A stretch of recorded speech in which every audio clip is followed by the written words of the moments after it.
tassa bhagavato arahato sama sambuddhassa. Namo tassa bhagavato arahato sama sambuddhassa.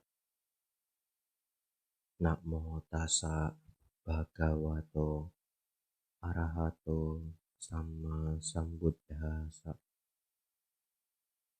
Kalena dhamma sakkaca eta manggala mutamanti. Yang termuliakan Sang Buddha, Dhamma dan Sangha. Yang berbahagia pimpinan puja bakti, para romo dan ramani yang hadir, pengurus dan keluarga Wihara Sakyamuni, serta Bapak Ibu, saudara-saudari semuanya, selamat malam, Namo Buddhaya.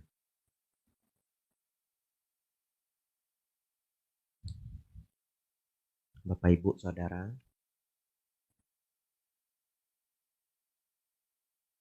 sebelum masuk ke pelajaran, curhat dulu sedikit ya. Kalau meditasi bersama Bapak Ibu, sangat sulit untuk tidak ada suara. Sangat sulit. Karena orangnya banyak. Kalau di wihara lain, pintunya bunyi Bapak Ibu. Jadi kalau meditasi, ada yang masuk, ada yang keluar. Ya. Kadang ada yang buka tutup jendela.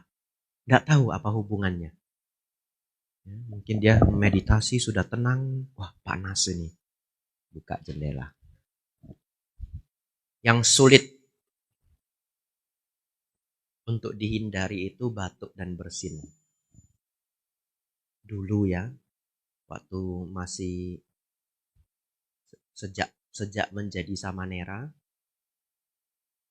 kami para samanera itu diajari harus nahan batuk sekuat tenaga. Harus nahan bersin sekuat tenaga. Jadi kalau para biku meditasi, biasanya umat tidak ikut ya, full biku semua, itu hampir tidak ada suaranya. Kenapa? Karena sudah latihan. Caranya gimana? Apakah bisa Bante bersin ditahan? Nah ini keajaiban Bapak Ibu Saudara. Bisa ternyata. Mungkin tidak semua orang bisa ya. Kalau saya, lidah ditekan di langit-langit. Tekan, bertahan, bersinnya hilang. Ya. Tapi hari ini Bapak Ibu, sudah beberapa kali kumat. Saya mengalami tenggorokan itu gatal sekali. Tiba-tiba, random time. Ya. Terus minum air dia tidak mau hilang. Ada sejenis obat. Ya. Obat itu harus diemut, beberapa waktu dia hilang. Untuk pertama kali, saya tidak bisa menahan batuk. Jadi setelah dapat pengalaman ini, batuk yang benar-benar tidak bisa ditahan, dia saking gatalnya nanti memuncak, mau tidak mau kita harus batuk. Tahun inilah saya mengalami. Setelah mengalami ini, kalau meditasi bersama ada yang batuk, saya sangat maklum. Kalau dulu 50% maklum. Sekarang 100% maklum. Ternyata benar-benar tidak bisa ditahan ya. Tapi jangan setelah ini besok SPD meditasi semua batuk. Bante sudah maklum begitu ya. Ya, tetapi sejauh yang bisa kita pertahankan, kita pertahankan. Kalau meditasi bersama, berjuanglah tidak sampai mengganggu yang lain. Kalau sangat tidak tertahankan dan itu retreat, apalagi kita tahu itu akan berulang-ulang, jalan keluar dulu, yang jauh. Nah, batuk dah sampai puas. Batuk, minum air, sudah selesai. Masuk lagi pelan-pelan. Terutama kalau retreat ya. Bapak Ibu Saudara, hari ini kita akan belajar 10 belenggu. Bapak Ibu Saudara, siapa yang belum dapat? Oh, masih banyak ya? Sedang dicetak ya Pak ya? Ya.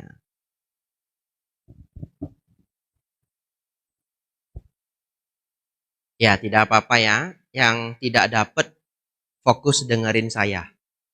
Kenapa demikian? Toh di zaman Sang Buddha tidak ada kertas. Betul ya? Sang Buddha mengajar tidak ada kertas. Pertama kali ajaran Sang Buddha itu dicatat di kertas, itu 500 tahun setelah Sang Buddha wafat. 500 tahun. Pertama kali dicatat di Sri Lanka. Di atas daun lontar.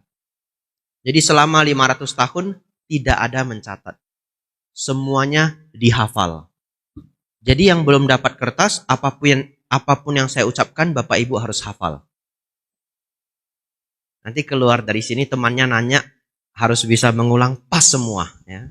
Nah, Bapak Ibu Saudara, tapi di zaman Sang Buddha, para biku dibagi-bagi divisi. Ada yang divisi Sutta, ada yang divisi Winaya, ada yang divisi Abhidhamma. Yang Sutta dibagi lagi divisinya, yang menghafal yang panjang-panjang, menghafal yang sedang, menghafal yang pendek.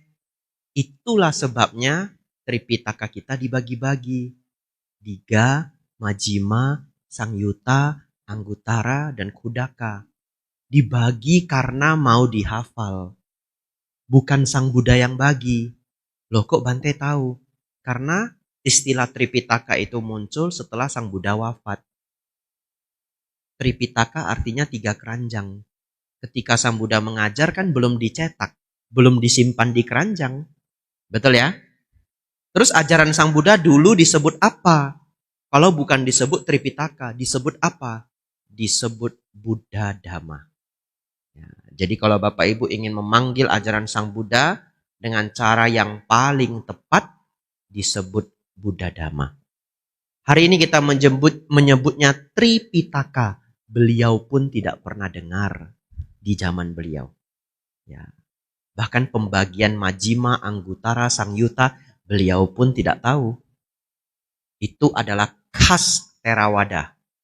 Tapi di zaman dulu pembagiannya bukan hanya 5 ini. Beda aliran, beda cara pembagian. Ada Sarwastiwada, Stawirawada, Mahasanggika, Puggalawada, dan yang lainnya. Ajarannya sama. Dulu ajarannya sama. Beda aliran itu ajarannya sama. Yang membedakan adalah teknik menghafal. Ya. Bapak Ibu Saudara, mari kita lihat kertasnya. Kita mulai 5 menit sebelum jam 8. Ini adalah Anapanasati Sutta Majjhima Nikaya 118. Ini hanya sebagian Bapak Ibu. Kalau lengkap 15 halaman. Ya, ini hanya 2 halaman saja, 2,5 halaman. Saya bacakan. Demikianlah yang kudengar.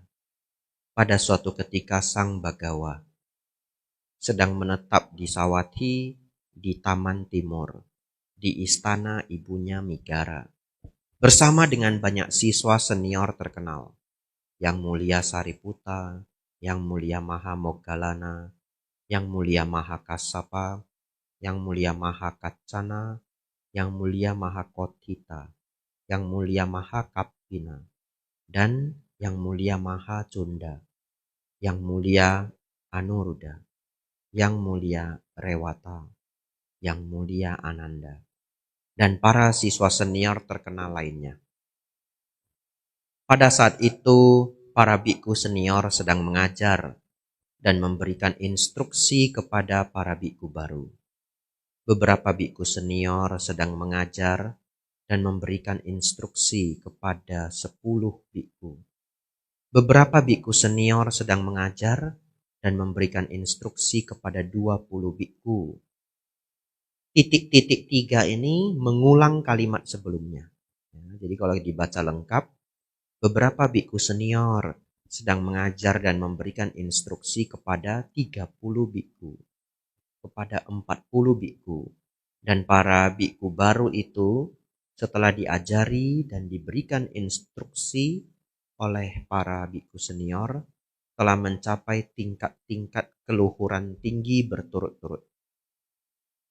Pada saat itu, hari Uposatah tanggal 15. Pada malam purnama dalam upacara Pawarana, Sang Bagawa duduk di ruang terbuka, dikelilingi oleh sangga para biku.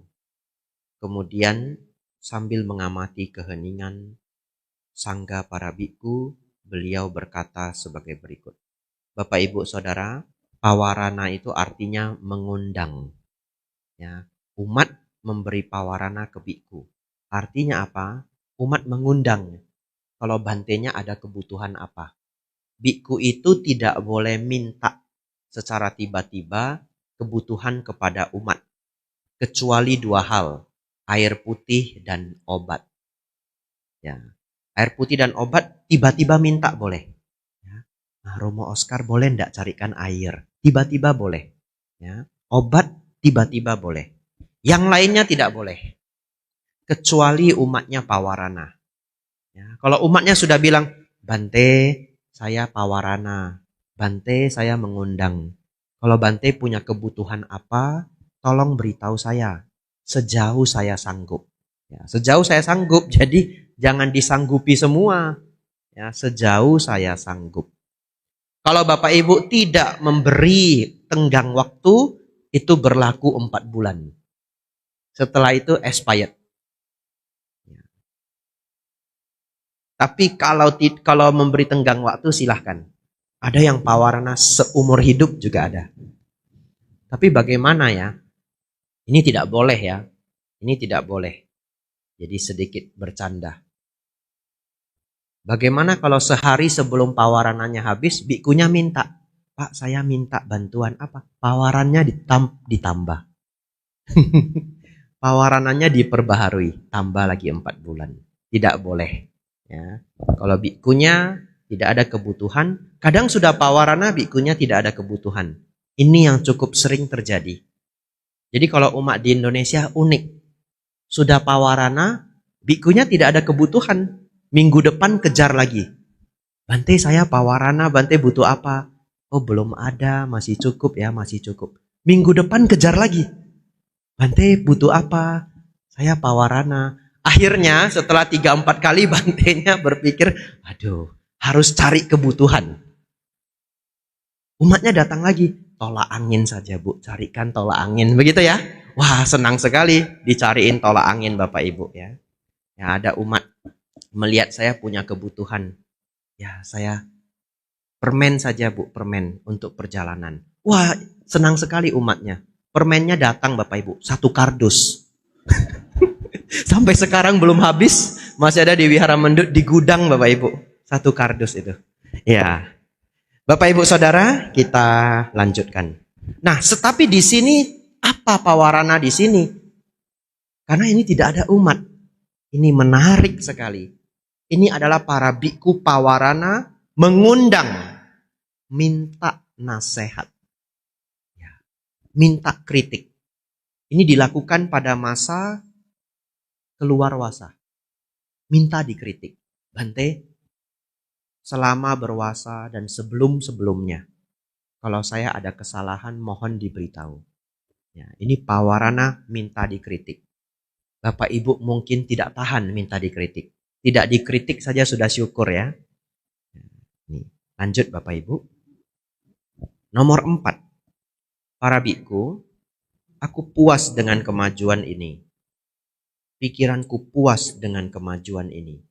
Maka bangkitkanlah lebih banyak kegigihan lagi untuk mencapai yang belum tercapai. Untuk memperoleh apa yang belum diperoleh. Untuk menembus apa yang belum ditembus. aku akan tetap berada di sini di Sawathi hingga bulan purnama Komudi, di bulan keempat. Para biku dari luar kota mendengar Sang Bagawa akan tetap berada di Sawathi hingga bulan purnama Komudi di bulan keempat. Dan para biku dari luar kota datang ke Sawathi untuk menemui Sang Bagawa.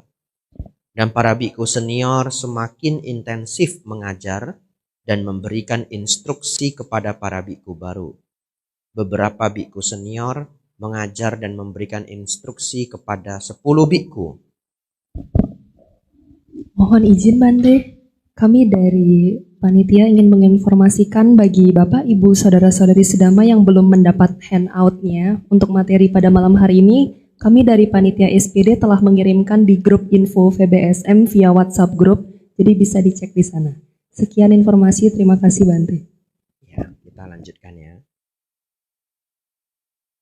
Biku senior mengajar dan memberikan instruksi kepada 20 biku, 30, 40 biku.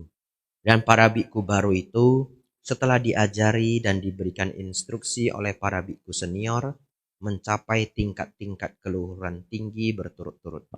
Bapak Ibu Saudara, jadi pada masa ini karena Sang Buddha stay di Sawathi untuk waktu yang lama, banyak biku baru yang datang. Saya membaca ini jadi muncul kebahagiaan. Karena ini mirip yang kita lakukan ya, SPD. Intensif belajar Dhamma. Ya, walaupun kegiatannya ini bukan biku senior mengajar ke biku junior.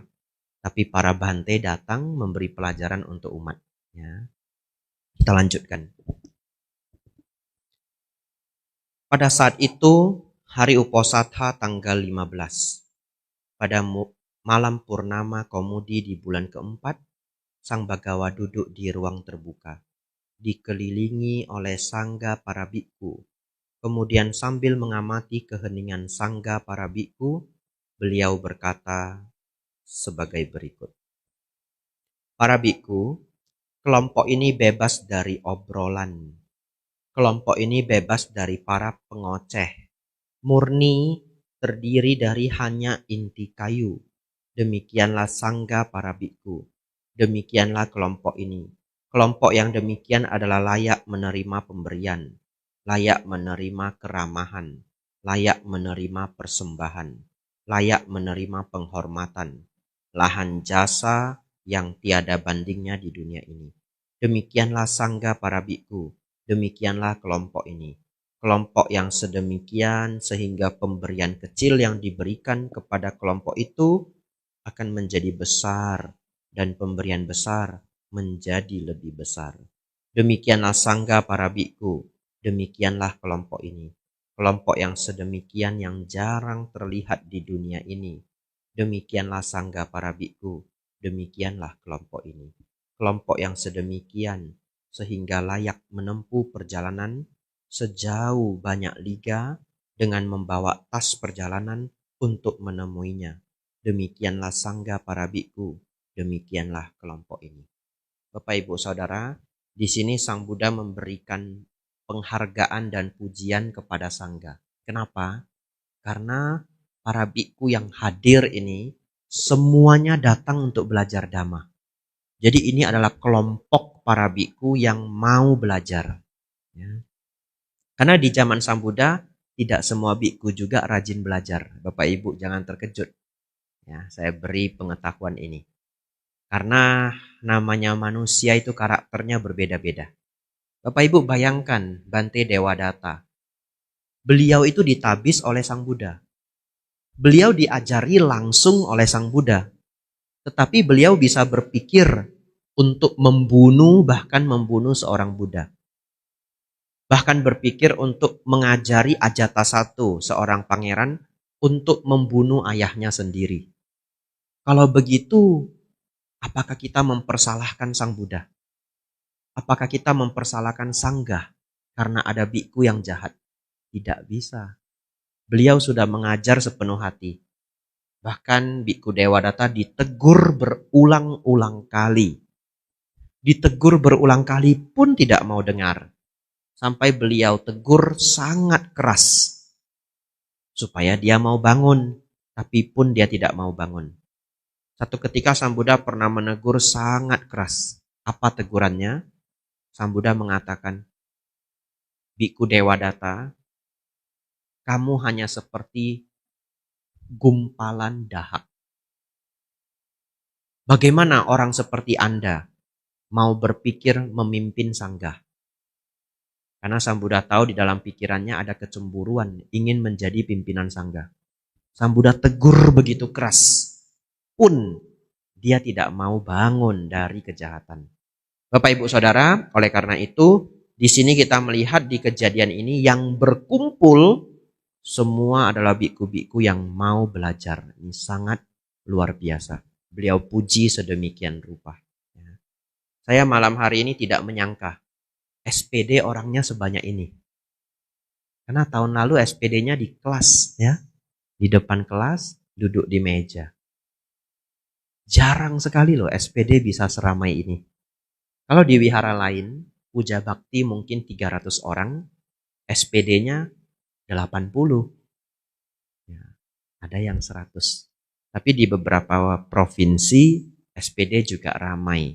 Salah satunya di sini. Ya, semoga Bapak Ibu mendapatkan banyak perkembangan dhamma. Ya, Bapak Ibu inilah juga kelompok yang luar biasa. Mari kita lanjutkan. Dalam sangga para biku ini, nomor 9 Bapak Ibu. Dalam sangga para biku ini, terdapat para biku yang adalah para arahat. Dengan noda-noda yang dihancurkan, yang telah menjalani kehidupan suci, telah melakukan apa yang harus dilakukan, telah menurunkan beban, telah mencapai tujuan mereka, telah menghancurkan belenggu-belenggu penjelmaan, dan sepenuhnya terbebaskan melalui pengetahuan akhir. Para biku demikian ada dalam sangga para biku ini. Dalam sangga para biku ini, terdapat para biku yang dengan hancurnya 5 belenggu rendah. Bapak Ibu Saudara, ini paragraf ke-10 adalah pelajaran saya malam hari ini. Jadi saya ingatkan lagi, tegakkan konsentrasi, dimulai dari nomor 10 ini. Kita baca pelan-pelan ya, ini penting. Dalam sangga para biku ini terdapat para biku yang dengan hancurnya 5 belenggu rendah akan muncul kembali secara spontan di alam murni dan di sana mencapai nibbana akhir tanpa pernah kembali dari alam itu. Para biku demikian ada dalam sangga para biku ini. Bapak Ibu Saudara, kata tanpa pernah kembali dari alam itu disebut anagami. Ya, anagami, kesucian tingkat ketiga. Kenapa tidak kembali? Karena seorang anagami itu tidak ada lagi nafsu indria. Nanti kita pelajari di belakang. Ya. Atau Bapak Ibu boleh ngintip. Ya. Coba ngintip itu ada nomor 1 sampai 10. Nomor 4 apa Bapak Ibu? Nafsu indria. Tadi di sini Sang Buddha mengatakan dengan lenyapnya 5 belenggu rendah. Berarti nomor 1 sampai nomor 5 lenyap. Betul? Ya, disebut anagami yang tidak kembali lagi. Tidak kembali kemana? Tidak kembali ke 11 alam nafsu. 4 alam menderita, 1 alam manusia, 6 tingkat alam dewa. Kenapa? Karena tidak ada nafsu. Bagaimana lahir di alam nafsu ketika sudah tidak ada nafsu? Ini adalah pencapaian kesucian tingkat ketiga, anagami. Mari kita lanjutkan Bapak Ibu. Nomor 11. Dalam sangga para biku ini, terdapat para biku yang dengan hancurnya 3 belenggu yang lebih rendah dan dengan melemahnya nafsu kebencian dan delusi telah menjadi yang kembali sekali.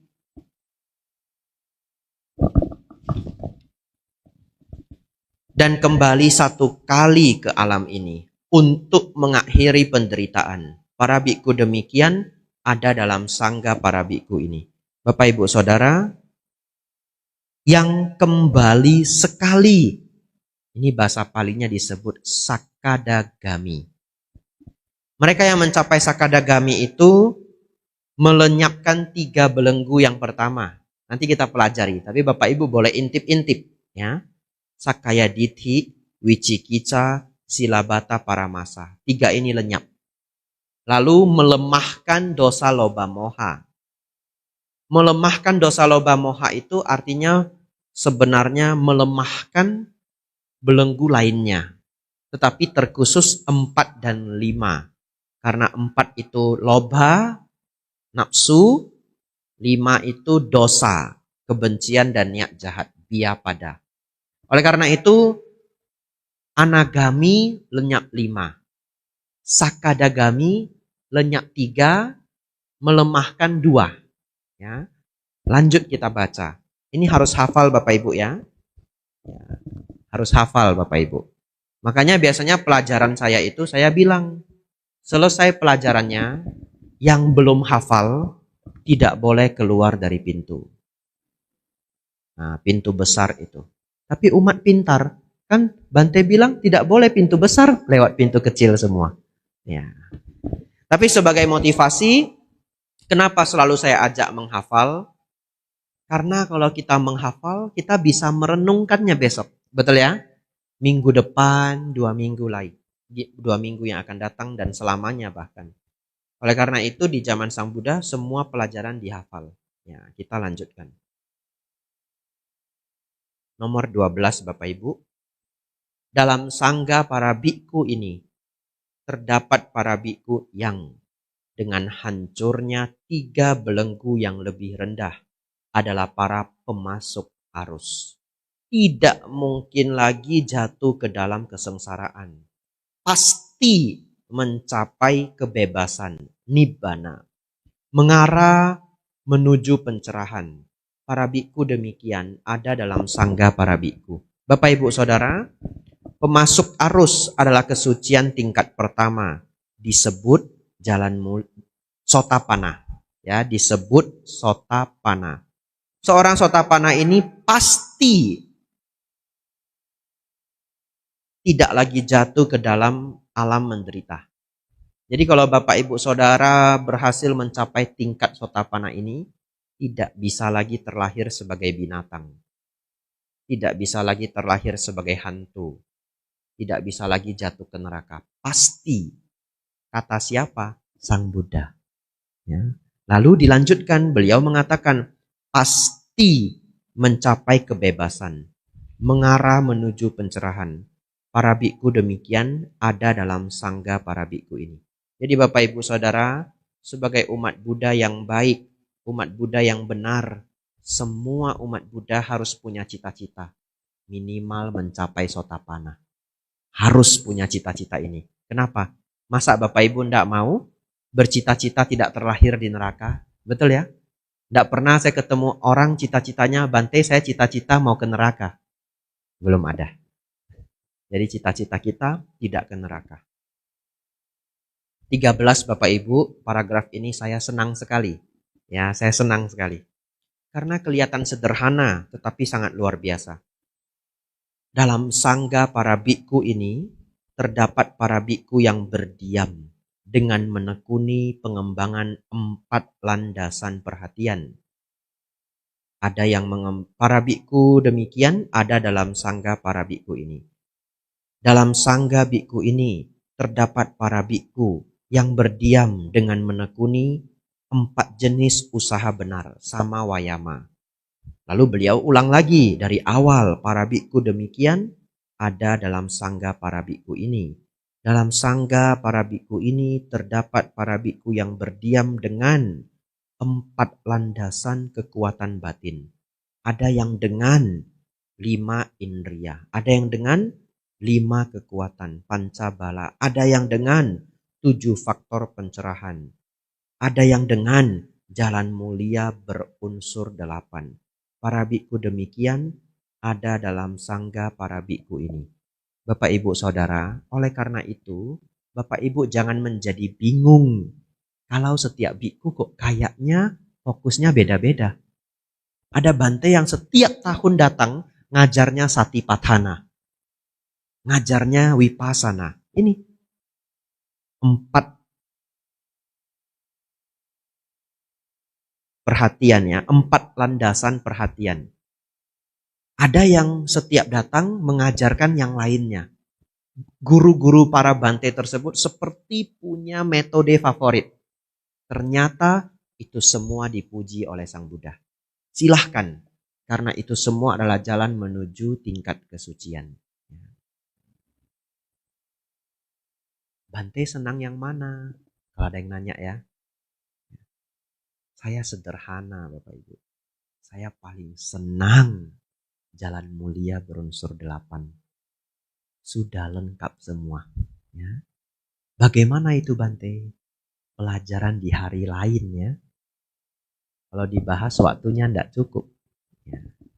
Lanjut Bapak Ibu, nomor 14. Dalam sangga para biku ini, terdapat para biku yang berdiam dengan menekuni pengembangan meta, cinta kasih. Ada yang berdiam menekuni pengembangan karuna, belas kasih.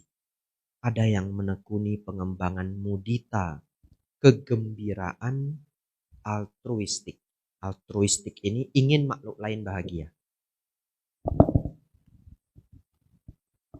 Jadi para umat Buddha kadang juga disebut para altruis karena ingin orang lain bahagia. Ada yang menekuni upekha, keseimbangan. Ada yang menekuni asubha, meditasi kejijikan. Ada yang menekuni persepsi ketidakkekalan. Para biku demikian ada dalam sangga para biku ini. Dalam sangga para biku ini terdapat para biku yang berdiam dengan menekuni pengembangan perhatian pada pernafasan. Jadi Bapak Ibu bisa melihat setiap biku punya teknik pengembangan batin yang berbeda-beda. Semua dipuji oleh Sang Buddha. Ya. Jadi semoga dengan Bapak Ibu membaca sutta ini, cakrawala jadi terbuka. Jangan ada pemikiran Bante ini lebih benar, yang lainnya salah semua. Ya, apalagi kalau lebih gawat lagi, yang benar itu saya, yang lain salah semua. Tetapi Sang Buddha sendiri memuji selama pengembangan batin itu sesuai dhamma. Ya, sesuai dhamma. Kalau ada yang ingin tanya lagi, Bante nomor 14 ini, Bante kembangkan yang apa? Favorit saya apa? Saya senang sekali pengembangan perhatian pada pernafasan. Ya. Lanjut Bapak Ibu. Jadi sutta ini habis. Cuplikan sutta ini habis. Saya hanya ambil 2,5 halaman. Tetapi kalau dilanjutkan totalnya ada 15 halaman. Kalau fontnya dibuat besar begini. Ini fontnya 16. Bapak Ibu yang penasaran gampang. Nanti pulang taruh aja di Google MN spasi 118. Spasi Majjhima. Atau spasi Sutta. Atau spasi bahasa Indonesia. Saya pikir akan keluar. Bapak Ibu enter akan keluar sutta ini di website Dhammacita. Website-website yang punya sutta itu dhammacita.org, Sutta Sentral, kadang juga keluar website Bante Utamo, Samagipala. Yang mana saja enggak apa-apa. Ya. Bapak Ibu Saudara, oleh karena tadi kita sudah membaca bersama, penting sekali melenyapkan belenggu. Sotapanna melenyapkan berapa Bapak Ibu? 3. Sakadagami Bapak Ibu? 3 melemahkan 2. Betul ya? Anagami Bapak Ibu? 5. Arahat Bapak Ibu? 10. Enggak ditulis di sini. Ya, tetapi lenyap semua arahat Bapak Ibu. Mari kita harus belajar 10 belenggu ini supaya kita tahu tugas-tugas kita. Menarik sekali semuanya. Bapak Ibu Saudara, kita harus sangat fokus dulu. 3 yang pertama harus sangat fokus supaya tidak jatuh ke neraka. Ya. Yang pertama Bapak Ibu, gawatnya yang pertama ini sulit sekali. Ya. Kalau saya beneran menjelaskan ini habis waktu saya. Nah tadi diberitahu pengurus wihara 45 menit Bante. Tapi saya sudah bilang, oh jangan, tidak cukup. Saya lanjutkan saja pelajarannya. Kalau habis waktunya, ya umat tidak bertanya, tidak apa-apa. Bapak Ibu Saudara, baik. Sakkaya Ditthi artinya pandangan keliru terhadap diri. Saya mulai dari yang paling mudah. Menganggap tubuh adalah diri. Apa salahnya Bante menganggap tubuh adalah diri? Kalau seseorang menganggap tubuh adalah dirinya, pertanyaan saya, kalau tubuhnya rusak, tubuhnya hancur, dalam artian kita sebut mati, meninggal, wafat, berarti orangnya sudah habis, betul? Karena dia menganggap tubuh adalah diri. Ya, ini disebut para nihilisme, yang menganggap setelah mati tidak ada lagi kehidupan. Nihilisme ini ada beberapa versi. Yang paling buruk adalah nihilisme yang amoral. Karena dia menganggap kalau badan saya sudah mati, hancur, nggak ada lagi kehidupan. Dia bisa berbuat jahat seenak-enaknya. Di zaman Sang Buddha, para penduduk atau orang-orang yang berpaham nihilisme amoral menjadi sangat-sangat jahat. Membunuh orang itu seperti bermain, Bapak Ibu Saudara. Ya. Tetapi di dunia ini, saat ini 2024, cukup banyak negara-negara maju yang penduduknya itu nihilisme. Tapi dia nihilis bermoral. Jadi kalau ditanya, kamu setelah mati kemana? Gak ada. Setelah mati ya habis. The end. Lah kok begitu? Ya memang begitu. Terus kamu setelah mati gak kemana-mana? Ya enggak. Saya setelah mati itu saya berbuat baik. Hah? Setelah mati berbuat baik? Iya. Kalau mati saya mau dikubur. Kenapa? Biar dimakan sama cacing-cacing. Tubuh saya jadi humus untuk pohon-pohon. Itu orang nihilis tapi baik. Sebelum mati saya minta organ saya itu didonor semua. Biar bisa membantu orang. Nah, jadi negara maju sekarang banyak nihilis bermoral.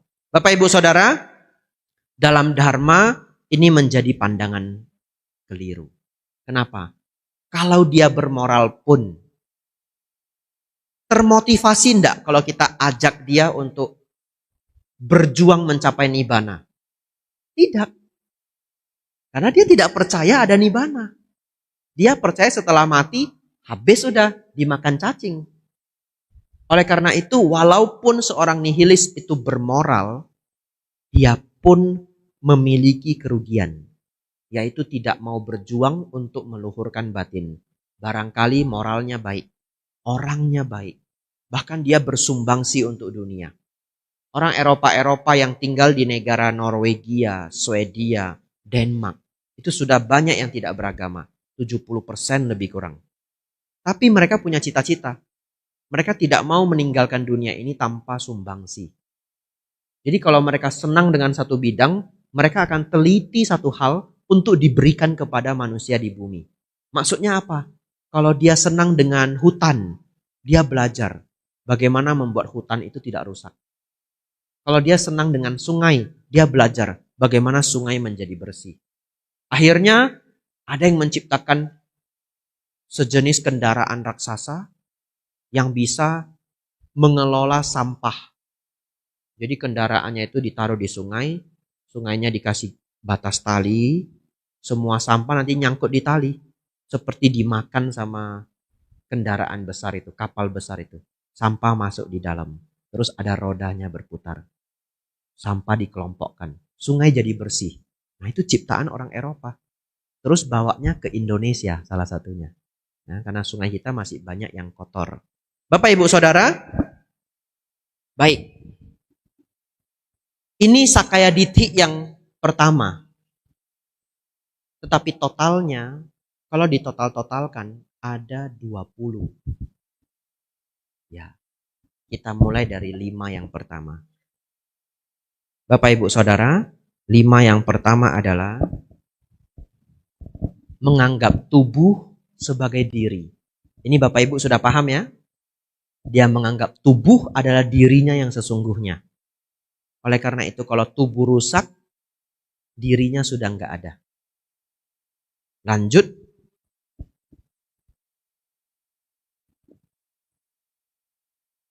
Dia menganggap diri sebagai yang memiliki tubuh. Ya. Yang ketiga, tubuh seperti di dalam diri. Yang keempat, diri seperti di dalam tubuh. 4 ini adalah pemikiran yang detail dari pemahaman tadi. Ya, jadi seseorang yang berpikir tubuh adalah dirinya itu punya 4 kemungkinan cara berpikir. Kalau Bapak Ibu cukup bingung dengan yang bagian ini, tidak apa-apa. Ambil saja bagian besarnya. Dia menganggap tubuh adalah diri. Tapi orang yang menganggap tubuh adalah diri itu punya 4 kemungkinan cara berpikir. Yang pertama, dia menganggap tubuh sebagai diri. Yang kedua, diri sebagai memiliki tubuh. Yang ketiga, tubuh seperti di dalam diri. Yang keempat, diri seperti di dalam tubuh. 4-4-nya keliru. Lanjut. Ini 4 besar yang pertama. Nanti ada 5 besar. 5 kali 4, 20. 5 ini apa saja Bante? Tubuh, perasaan, bentuk-bentuk pikiran, pencerapan, dan kesadaran. Tugas Bapak Ibu malam hari ini cukup mengambil yang bagian besar. Yang bagian kecil cukup diketahui. Ya. Yang kedua, perasaan adalah diri. Ya, ini Sakaya Ditti ya, ini masih yang keliru. Menganggap perasaan adalah diri. Begini Bapak Ibu. Sang Buddha membuat perumpamaan, apapun yang tidak bisa kita atur itu bukanlah diri yang sebenarnya.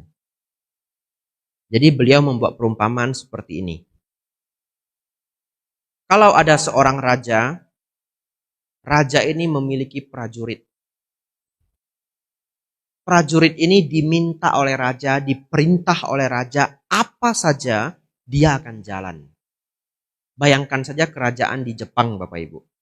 Di zaman dulu, para prajurit di Jepang itu diminta oleh raja apapun dia lakukan. Saking ekstrimnya, kalau raja meminta bunuh dirimu sendiri, dia pun bunuh dirinya sendiri. Yang kita kenal dengan kamikaze.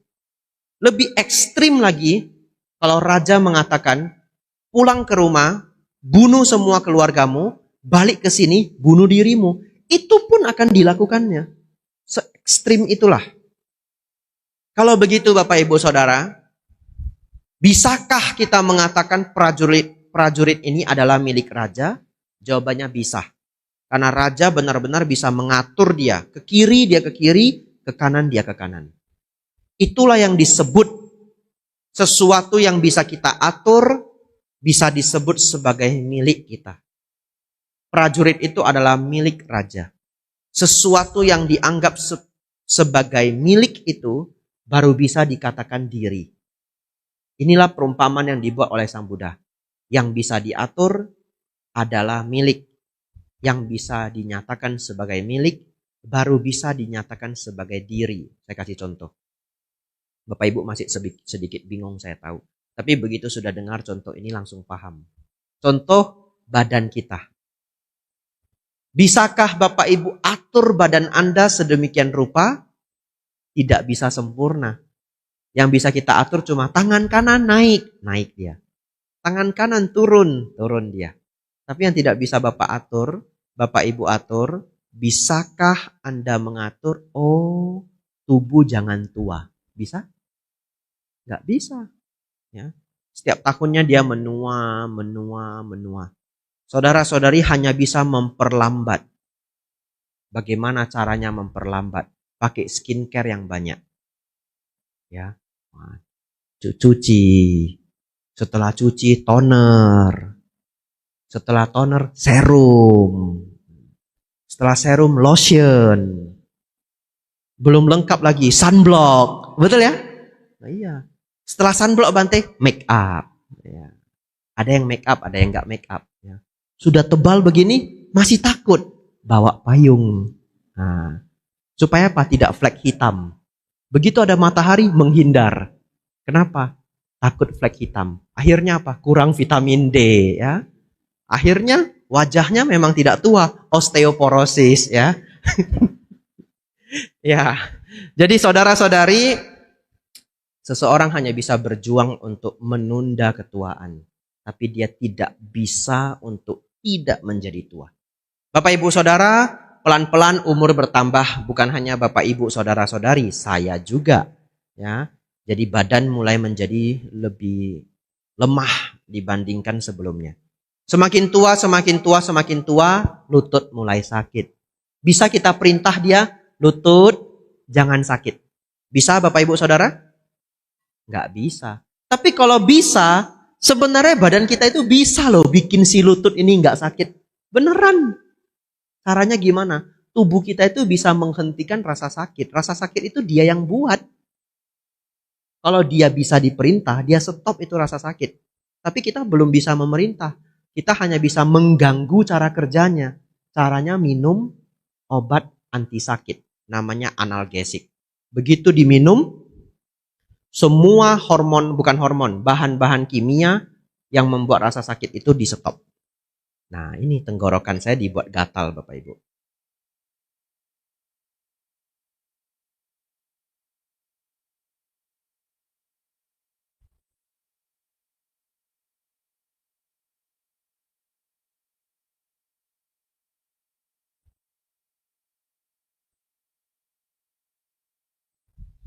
Lalu, tubuh kita itu juga punya penghenti rasa sakit yang hebat. Namanya morfin. Seperti nama narkoba. Tapi tubuh kita buat sendiri. Namanya endomorph morfin. Endomorph itu artinya dari dalam diri. Disebut endorfin. Jadi kalau sebenarnya kita sanggup perintah, lutut jangan sakit. Si otak ini bisa aja. Gampang saja dia membuat jangan sakit. Tapi kenyataannya kita tidak bisa. Bapak Ibu Saudara, oleh karena itu, apapun yang tidak bisa kita atur, bukanlah milik kita. Apa yang bukan milik kita, bukanlah diri kita. Kembali pertanyaan saya. Apakah Bapak Ibu Saudara bisa mengatur perasaan? Tidak bisa. Buktinya apa? Perasaan itu bahasa Inggrisnya selain feeling, bisa juga disebut mood. Ya, walaupun feeling lebih tepat. Bisa enggak Bapak Ibu? Pagi moodnya bagus, sore moodnya jelek. Bisa ya? Wajar sekali. Ya. Kadang pagi moodnya jelek, sore moodnya baik. Itu manusia. Aneh sekali. Tadi pagi baru bertemu, sore sudah ngambek. Sore ngambek, malam sudah sembuh. Kalau Bapak Ibu bisa atur perasaan Bapak Ibu, mau nggak Bapak Ibu moodnya happy terus mau? Semua orang juga mau. Kenyataannya tidak bisa. Jadi Bapak Ibu Saudara, kita juga tidak bisa mengatakan perasaan itu adalah diri. Diri di dalam perasaan dan sebagainya. Oleh karena itu, orang yang berpikir perasaan adalah diri juga adalah Sakaya Ditti. Ini kita masih bahas Sakaya Ditti. Lanjut, bentuk-bentuk pikiran. Sama Bapak Ibu. Bentuk-bentuk pikiran ini, salah satunya pikiran yang ngoceh tidak selesai-selesai ini, tidak bisa Bapak Ibu atur 100%. Ya. Jadi kalau Bapak Ibu bisa atur, maka yang terjadi adalah Bapak Ibu meditasi selalu sukses. Betul ya? Sebelum meditasi, nafas masuk, nafas keluar. Oh pikiran, saya perintahkan kamu, jangan dulu berbicara apapun. Saya mau meditasi. Nah, lanjut meditasi. Meditasi mulai. Nafas masuk, nafas keluar. Semua lancar Bapak Ibu. Setelah 15 nafas, besok masak apa ya? Kalau ibu-ibu ya, kalau bapak-bapak, besok tugas saya apa ya? Kadang-kadang tiba-tiba bisa terpikir yang penting sekali. Ya, misalkan terpikir, aduh, ada barang lupa diambil, habislah sudah, nggak bisa meditasi lagi.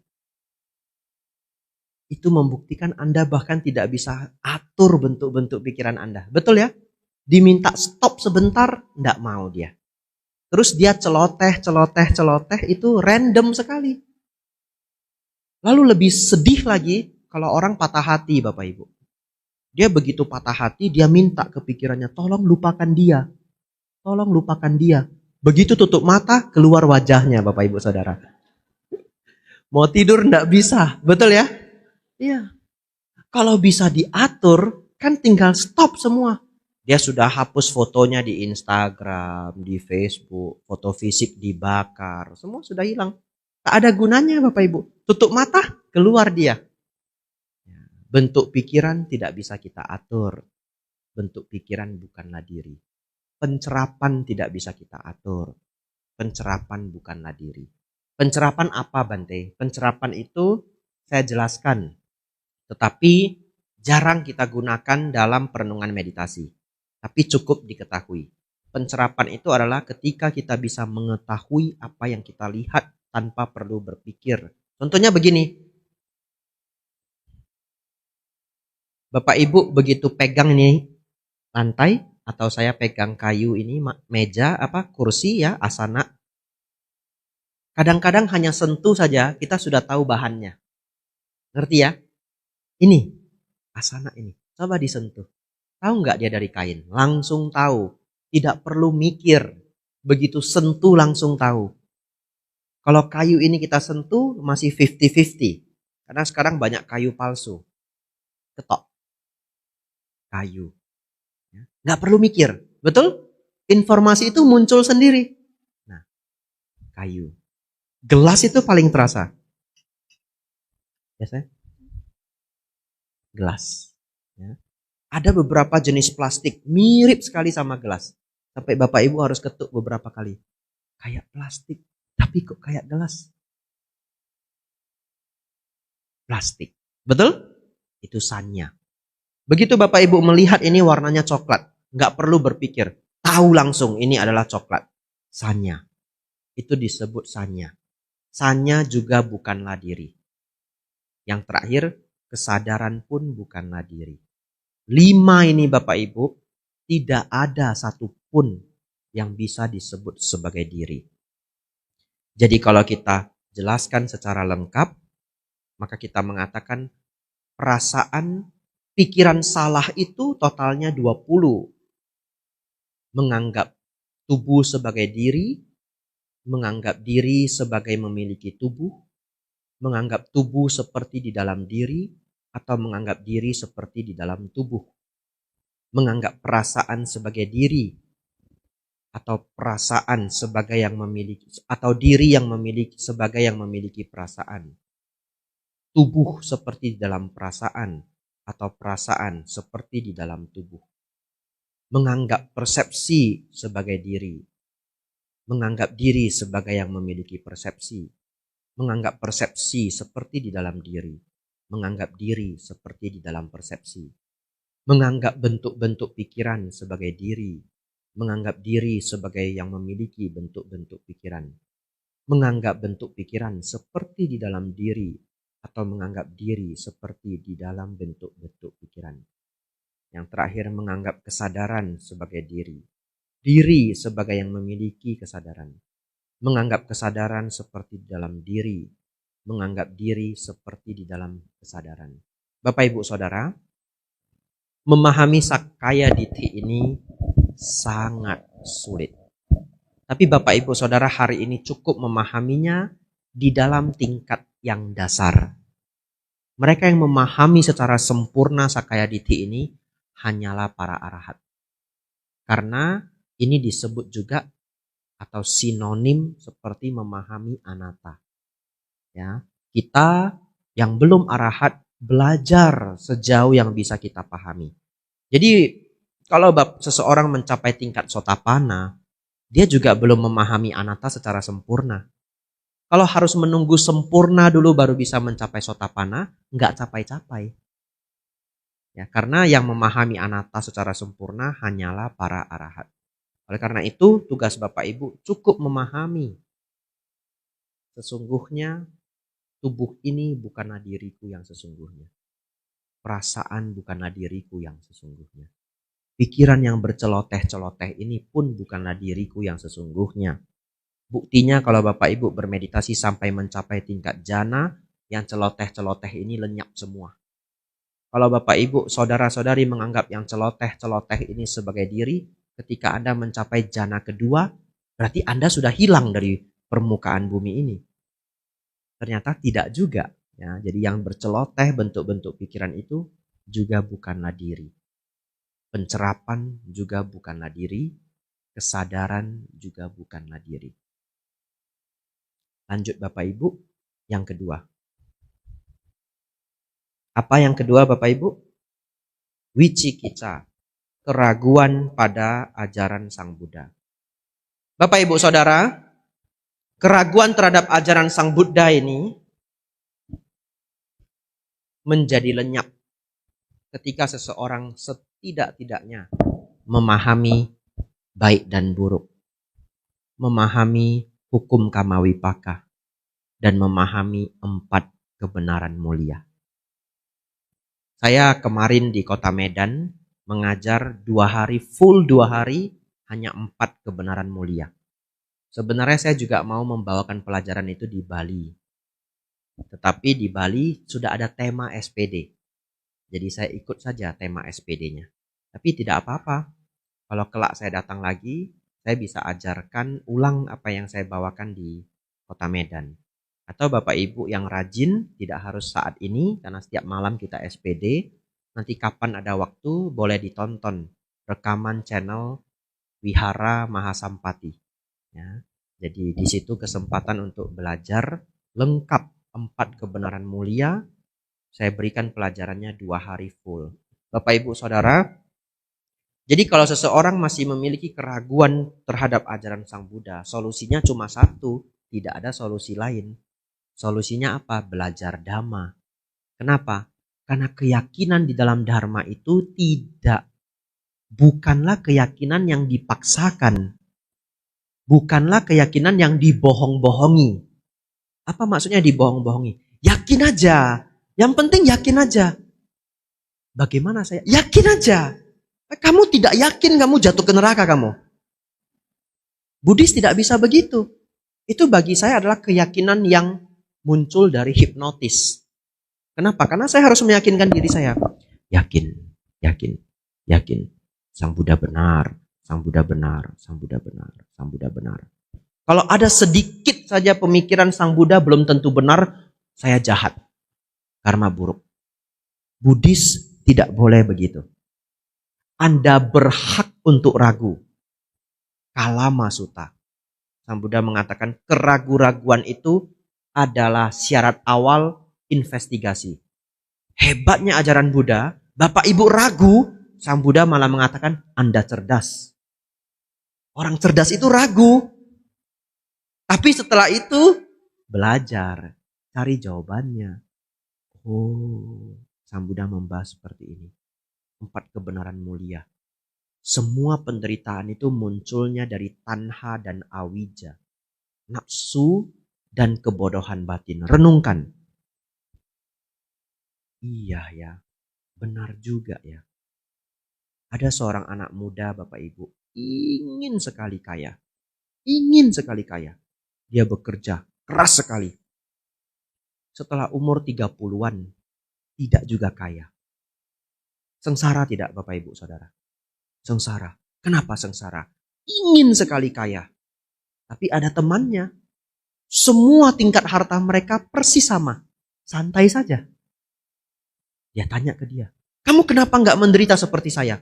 Kenapa saya harus menderita? Saya ada tempat tinggal, saya ada kendaraan, saya punya istri yang baik, anak saya baik, saya punya karir yang baik.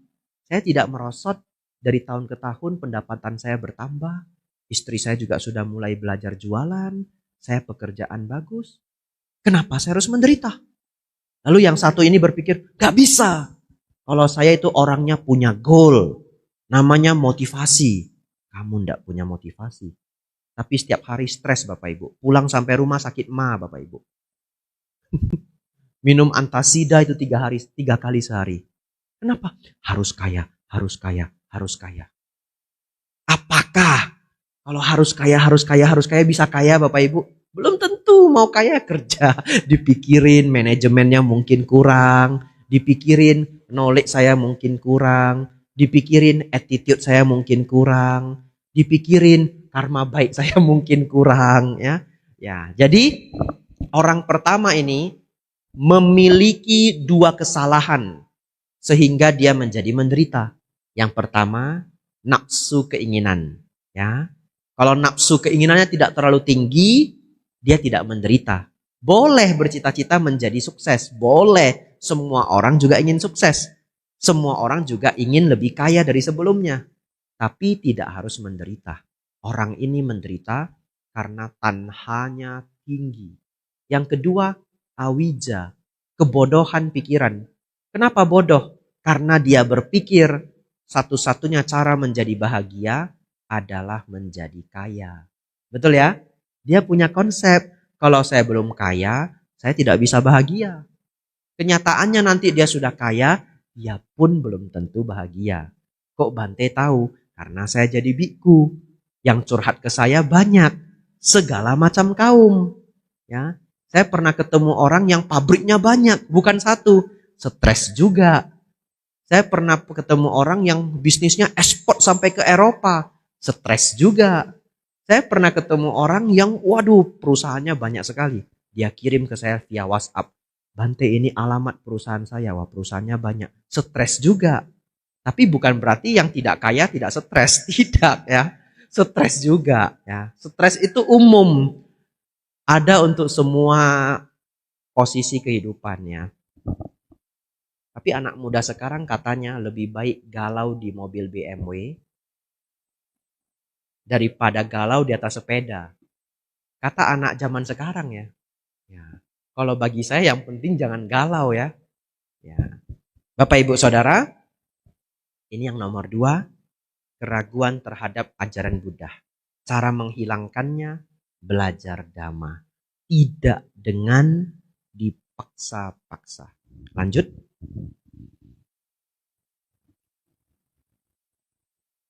Sila Bata Paramasa. Kepercayaan bahwa upacara atau ritual semata dapat membawa pada tingkat kesucian dan pembebasan dari penderitaan. Ini yang sangat saya sukai penjelasannya. Senang sekali saya. Bapak Ibu Saudara, apa maksudnya? Baik, kita akan mulai dari memahami kesucian. Saya mau tanya panitia dulu. Biasanya SPD sampai jam berapa? 9 ya, baik ya. 10 menit lagi. Nah itu ada jamnya itu. Jangan khawatir. Saya akan berusaha tidak korupsi. Ya, pas jam 9. Bapak Ibu Saudara, begini. Bagaimana seseorang dikatakan suci? Dalam Dharma, kesucian itu kalau kemarahan, keserakahan, dan kebodohan batin itu menurun. Jadi kalau orang mau dilabel suci, dan dia beneran suci, kemarahannya sedikit. Keserakahannya sedikit. Ego dan kesombongannya sedikit. Kok saya sebut sedikit? Karena belum habis. Sotapana, Sakadagami, Anagami belum habis. Yang habis cuma arahat, betul ya? Tapi Sang Buddha mengatakan Sotapana juga suci. Ya, jadi yang kemarahannya sedikit atau sudah habis. Yang keserakahannya sedikit atau sudah habis. Yang ego kesombongannya sedikit atau sudah habis. Pertanyaan saya. Tetapi itu di agama Buddha. Di banyak ajaran lain, kadang kesucian itu karena ditunjuk. Ini orang suci. Ini orang suci. Ini orang suci. Bisa ditunjuk masyarakat, bisa ditunjuk oleh pimpinan, atau bisa ditunjuk oleh kitab suci. Ya. Lalu, pertanyaan saya begini. Kalau ada seseorang Bapak Ibu Saudara, dianggap suci di desa kita, katakanlah kita warga satu desa, namanya desa Sakyamuni. Misalkan ya, ada satu orang yang semua orang percaya dia orang suci. Dari dulu sudah percaya, turun-temurun. Satu ketika, karena hal yang kecil saja, hal yang sepele saja, dia ngamuk Bapak Ibu Saudara. Semua barang dibanting-banting. Sejak itu, maukah Anda menganggap dia orang suci? Tidak mau. Hilang keyakinan kita. Tidak suci dia ternyata. Kalau Bapak Ibu Saudara tiba-tiba ketahuan, ternyata selama ini dia melakukan proyek-proyek palsu semua. Ternyata selama ini dia menipu masyarakat, dia curi uang masyarakat. Sejak saat itu, masih maukah masyarakat menganggap dia orang suci? Tidak mau. Lalu satu ketika dia sombong minta ampun, semua orang itu dihina-hina. Sejak saat itu tidak ada orang mau menganggap dia orang suci. Artinya, bahkan di ajaran lain, kesucian itu adalah ditunjuk, masih tidak bisa pergi dari kriteria Buddhis. Karena kriteria kesucian dalam Buddhis itu universal. Anda silakan taruh dimanapun, kesucian itu adalah berkurangnya hingga lenyapnya kemarahan. Sedikit hingga lenyapnya keserakahan. Sedikit hingga lenyapnya kebodohan batin. Salah satunya ego dan kesombongan. Bapak Ibu Saudara, sila bata paramasa Bapak Ibu adalah memahami bahwa tidak ada ritual dan upacara apapun yang bisa membawa pada tingkat kesucian. Saya ingin tanya Bapak Ibu Saudara, ada tidak ritual yang kalau kita ikut, besok kita sudah tidak ada kemarahan? 0 bulat. Belum ada. Kalau ada, cepat-cepat lapor ke saya Bapak Ibu. Saya mau ikut juga, betul ya? Tidak perlu capek-capek jadi biku, 227 sila. Ikut ritual, besok tidak bisa marah lagi.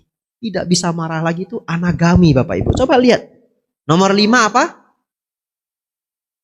Kebenciannya hilang. Kalau 5 hilang namanya anagami. Tidak ada Bapak Ibu Saudara satu ritual pun yang bisa membuat kemarahan itu lenyap. Kalau berkurang bisa. Loh, kok bisa Bante? Iya. Ada ritual ramalan, kita bayar, kita dikasih berbagai macam tata cara, terus kita dimandiin dan sebagai macam cara untuk mengurangi kemarahan. Dan beneran marahnya berkurang Bapak Ibu Saudara. Kenapa? Karena ritualnya mahal. Katakanlah 15 juta. Anda sudah bayar 15 juta, mau nggak ritualnya tidak manjur? Nggak mau. Sejak saat itu karena sudah dibuat ritual seminggu, disenggol apapun tidak marah. Wah, kemarahan berkurang. Hebat ritualnya. Iya, tahun depan kumat. Sudah lupa 15 juta itu. Kumat. Ya. Kalau bisa tidak kumat, habis ini. Nggak bener ini. Tapi pasti kumat. Tahun pertama tidak marahan, kenapa? Sudah bayar. Harus manjur. Kalau nggak manjur, malu sama orang keluarga. Betul ya? Katanya itu bisa manjur gitu ya. Lanjut Bapak Ibu Saudara. Jadi tidak ada ritual dan upacara apapun yang bisa membawa pada berkurangnya hingga lenyapnya dosa loba moha. Bapak Ibu memahami itu adalah pemahaman sila bata paramasa. Nomor 4 Bapak Ibu, tidak ada lagi nafsu indria. Seorang anagami itu pasti tidak memiliki istri. Kalau ada istri, jadi mantan istri. Tidak lagi tidur bersama. Kenapa? Tidak ada lagi nafsu. Seorang anagami lenyapnya nafsu. Pasti lahir di alam Brahma. Jadi para Brahma itu tidak ada nafsu ragawi. Jadi para Brahma itu tidak ada suami dan istri. Dalam Buddhis, Brahma itu bahkan tidak ada kelamin. Tidak ada lagi pembagian laki-laki perempuan. Paling hanya bentuknya. Tapi tidak ada lagi pembagian jenis kelamin karena nafsu ragawinya lenyap. Nomor 5, kemarahan lenyap Bapak Ibu. Ingat, Sotapana lenyap 3. Sakadagami lenyap 3, melemah 2. Bahkan kita bisa mengatakan melemah dosa loba moha. Anagami lenyap 5. Arahat lenyap 10. Nomor 6 tidak sulit Bapak Ibu. Ingin terlahir di alam berbentuk. Nomor 7 ingin terlahir di alam tanpa bentuk. Ini adalah keinginan untuk terlahir lagi. Bagian dari tanha. Sebenarnya harus dijelaskan ya. Tetapi lain waktu saja. Nomor 8 paling unik Bapak Ibu. kesombongan. Kenapa saya katakan unik? Ini kan sudah lenyap 5 belenggu, betul ya? Ini anagami loh ini. Ternyata anagami Bapak Ibu. Masih ada kesombongan. Unik ya? Seorang anagami itu kalau dipuji masih senang. Iya. Karena dia punya kesombongan. Jadi kalau Bapak Ibu di wihara, ketemu orang baik sekali. Tapi setiap kali berbuat baik, dia ingin orang lain tahu. Bapak Ibu jangan marah. Itu belenggu yang sangat sulit untuk dihapus. Dukung saja dia berbuat baik. Nanti lama-lama dia belajar dharma, oh egonya berkurang. Masih ada Bante, masih ada. Anagami saja ada ego. Jadi kalau Bapak Ibu ketemu orang ada egonya, maklum saja. Tapi jangan itu dijadikan tameng. Kata Bante ada ego, maklum saja. Makanya saya egois. Kamu harus maklum. Jangan begitu. Kita memaklumi orang lain, tapi kita mengurangi ego dalam diri kita. Bapak Ibu Saudara, biasanya kalau di kota lain ini saya buat bercandaan. Jadi sejak belajar pelajaran ini, ketemu orang yang sombong, kita sebut nomor 8, Bapak Ibu. Jadi bercandaan kalau di provinsi lain. Seru biasanya. Jadi setelah pulang saya dikenalkan, Bante, ini Bante nomor 8, Bante. Ya, jadi mulai hari ini Bapak Ibu sudah ada kode ya. Siapa nanti yang tidak ikut kelas kita, sifatnya sombong,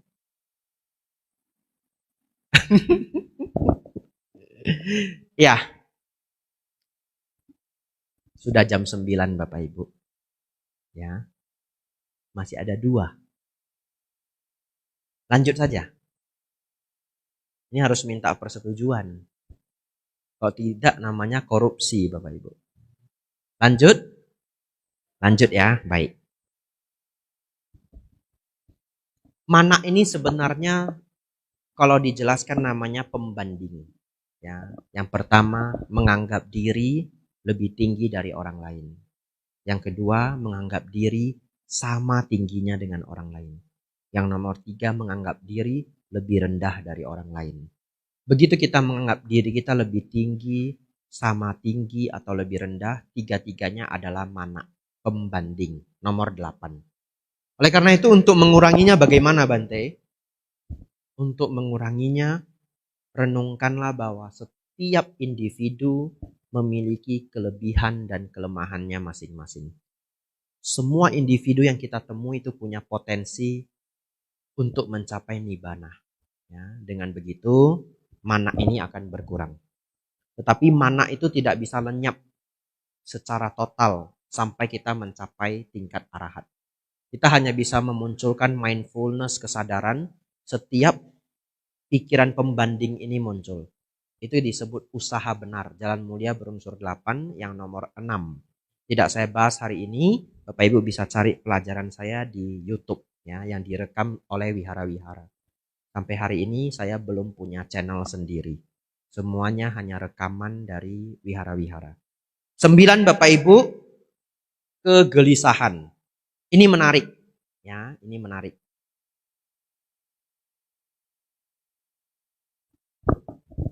Kegelisahan ini bukan gelisah yang umum. Karena seorang anagami itu sudah mencapai tingkat jana. Bagaimana dia gelisah secara umum? Betul ya? Lihat ini kan tinggi sekali nih, belenggu nomor 9. Ini anagami ini. Sedangkan para anagami itu sudah mencapai tingkat jana. Batinnya itu bahagianya tidak terkira. Gelisah seperti apa yang mereka punya? Gelisah yang mereka punya adalah pertarungan antara perasaan dan logika. Pertarungan antara perasaan dan logika. Saya kasih contoh. Logika Bapak Ibu, logikanya ya, kalau orang kolesterolnya tinggi, logikanya jangan makan durian. Betul? Itu logikanya. Jadi dokter sudah larang. Saudara, jangan makan durian ya. Itu kolesterolnya tinggi. Contoh saja ya, ini hanya contoh. Mungkin nanti studi berubah, Durian tidak kolesterol, mungkin ya. Ini hanya contoh. Lalu sebulan kemudian laparnya minta ampun, pulang sampai ke rumah cuma ada durian. Duriannya sudah dingin, sudah taruh di kulkas. Logikanya boleh nggak makan duriannya? Nggak boleh. Tapi kepengen nggak? Akhirnya bagaimana? Diliatin duriannya. Kata dokter nggak boleh. Tapi saya lapar. Terus muncul mantranya. Kalau makan mati. Gak makan akhirnya juga mati. Makan aja. Ya, itu mantranya keluar. Kalau dimakan, mati. Gak dimakan akhirnya mati. Makan aja. Nah, setelah makan stroke. Nah, Bapak Ibu Saudara-saudari, secara logika dia tahu itu jahat atau buruk atau merugikan. Tetapi secara perasaan dibuat ingin. Ya. Para anagami itu tahu kalau ego itu tidak baik, betul? Tapi kalau dipuji senang. Itulah pertarungan antara perasaan dan logika. Ya, ini bukan kegelisahan yang biasa. Ini adalah kegelisahan karena masih ada kotoran batin. Dan manusia pada umumnya sering mengalami ini. Tahu kalau tidak baik melanggar 5 sila. Betul ya? Tapi kadang-kadang ada yang dilanggar juga. Sampai-sampai ada yang ketika 5 sila karena dia masih langgar satu yang dilanggar itu tidak diucap. Pura-pura. Surameraya Majapama Datana Weramani Sika Padang Sama Diami. Lalu semua temannya Suramera, dia enggak dia?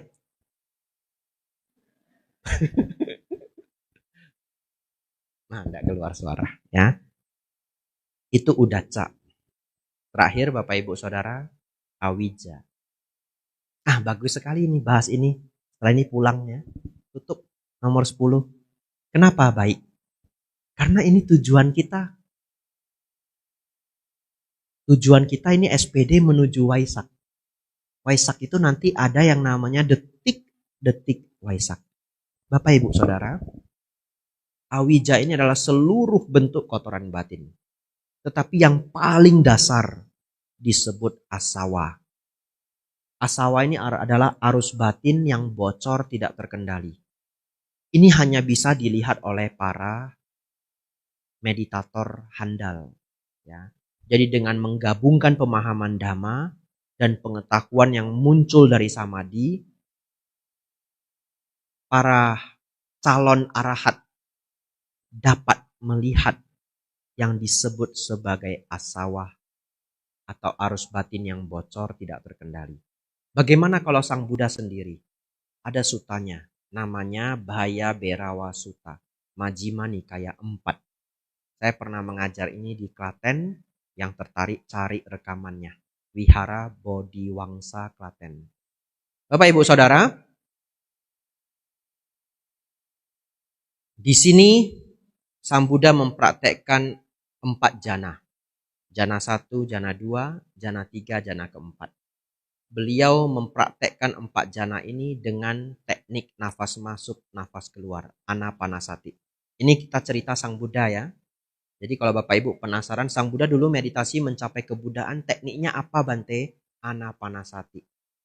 Nafas masuk, nafas keluar. Beliau mencapai jana 1, jana 2, jana ketiga, jana keempat. Kemudian beliau mempraktikkan 3 wija, namanya te wija. Beliau mundur melihat 91 kalpa kehidupan. Kemudian beliau melihat korelasi antar setiap kehidupan. Jadi seperti mundur 91 kalpa, kemudian maju satu persatu. Seperti ya, karena beliau tidak menjelaskan seperti itu. Setelah itu yang terakhir, beliau melihat, ini biang kerok dari semuanya. Disebut asawa, arus batin yang bocor tidak terkendali. Lalu beliau melenyapkan asawa. Ini adalah wija yang terakhir. Kita sebut asawa kaya nyana. Nyana artinya pengetahuan, kaya artinya lenyapnya, Asawa artinya arus batin yang bocor tidak terkendali. Detik-detik lenyapnya asawa, itulah detik-detik Waisak. Beliau mencapai pencerahan sempurna. Ya. Jadi asawa ini, kalau mau dijelaskan, harus satu kelas SPD 2 jam. Saya tinggal 5 menit. Oleh karena itu dihafal saja. Arus batin yang bocor tidak terkendali. Salah satu yang kasar ya, adalah pikiran Bapak Ibu, pikiran kita semua. Bagi mereka yang belum terlatih sempurna, masih ada celotehan. Kecuali ketika meditasi. Ada yang ketika meditasi mencapai jana kedua, celotehan itu lenyap semua. Ya, keluar dari samadhi, pelan-pelan celotehan itu bisa muncul lagi. Jadi Bapak Ibu Saudara, pikirannya bocor enggak? Coba renungkan. Seperti bocor ya, ide itu bisa ngalir aja. Ya, mood bisa tiba-tiba berubah karena terpikir sesuatu. Dia bocor Bapak Ibu. Ini adalah yang kasar, tapi itu bukan asawa. Kalau sungai itu adalah ujung-ujungnya sungai. Asawa harus dilihat melalui samadhi. Lenyapnya asawa disebut sebagai lenyapnya awija. Awija itu adalah nomor 1 dari Paticca Samuppada 12 rantai nidana. Ya, mungkin akan kita pelajari di sesi-sesi berikutnya. Pelajaran penting namanya Paticca Samuppada. Nomor 1-nya asawa. Tetapi Bante Sariputta pernah mengatakan sumber awija adalah asawa. Ketika asawa lenyap, awija lenyap. Lenyaplah belenggu nomor 10 Bapak Ibu yang disebut sebagai pencapaian tingkat arahat. Ya, lenyap nomor 10 Bapak Ibu, lenyap 1 sampai 10 kita sebut sebagai pencapaian tingkat. Nah, sudah arahat, saatnya pulang ya. Pelajarannya ya, kitanya belum ya. Bapak Ibu Saudara, ya bahagia sekali. Semoga Bapak Ibu selalu bisa mengingat pelajaran yang sangat penting ini yang disebut sebagai 10 belenggu. Setelah ini Bapak Ibu berjuang mencapai tingkat sotapanna. Umat perumah tangga masih punya suami, masih punya istri, bisa mencapai tingkat sotapanna. Karena belum ada hubungannya dengan nomor 4, nomor 5. Nomor 4 berkurangnya nafsu. Ya, biasanya kalau umat perumah tangga itu dicapai ketika umurnya sudah tua. Umurnya sudah tua, tidak bergantung lagi pada suami, pada istri, bisa menembus sakadagami. Atau kebanyakan adalah para pertapa. Jadi umat perumah tangga harapan besar bisa mencapai sotapanna. Tetapi anagami semuanya pasti adalah bikku atau umat perumah tangga yang tidak beristri atau tidak bersuami. Karena tidak ada lagi nafsu, hasrat ragawi. Ya. Dan yang terakhir pencapaian arahat. Bapak Ibu Saudara, semoga apa yang kita pelajari malam hari ini membawa manfaat besar untuk Bapak Ibu semuanya. Semoga Bapak Ibu semua semakin maju dalam dhamma, maju dalam kehidupan. Sape sata bawantu sukitata. Semoga semua makhluk hidup berbahagia.